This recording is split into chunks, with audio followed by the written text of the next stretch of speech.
won't answer questions about a few weeks ago, and you won't answer questions about a few 30 years ago. I'm here to talk about Britain. Ask you, what is the question you would like to ask yourself? I'd like to ask myself, and wish you had asked me, about Monty Panesar, the famous left-arm spin bowler, English cricket ace, who's standing for Parliament for us in Southall. That's interesting and current. That is interesting and current. I'd like to take you back to something else that's interesting and current, and that is what our own Prime Minister said on the steps of Downing Street when you were elected member for Rochdale.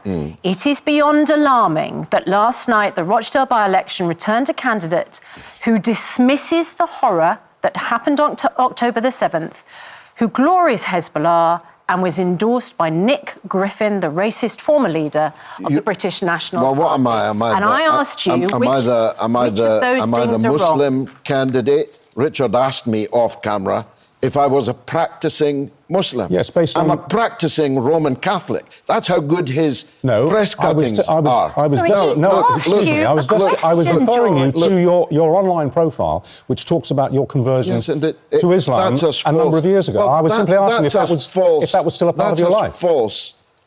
Still a part of my life. I'm just asking. It's never been a part of my life. Then why is that? I'm a Roman Catholic in good standing. Okay? Why do you think that profile is there on many websites that you converted to Islam many years ago? I don't know. It's probably running out of the same school as Rishi Sunak's false statements standing on steps in Downing Street.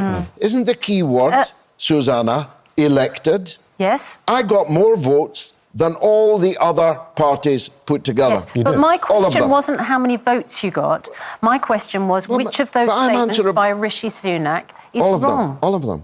Well, I don't dismiss the horror of what happened on October 7th. Good. It's completely baseless. Good. I don't glorify Hezbollah, and I wasn't endorsed by Nick Griffin. Make up your mind, am I the champion of the Muslims, or am I endorsed by a guy who hates Muslims? And Nick Griffin tweeted in February this year. He issued a tweet. Get out and vote for George Galloway today. He's not perfect, but it's the best way by far to stick two fingers up to the rotten political elite and their fake news media cronies. I didn't say you were responsible, George Galloway. Well, why are you putting it to me? I said what was wrong about the fact that you were endorsed by Nick Griffin, the racist Susanna Reid was his favourite television presenter. I would absolutely reject that endorsement. As I absolutely reject it. Good. As I did. Well, so there we go. We finally got to the end of the first question we asked you 10 minutes ago.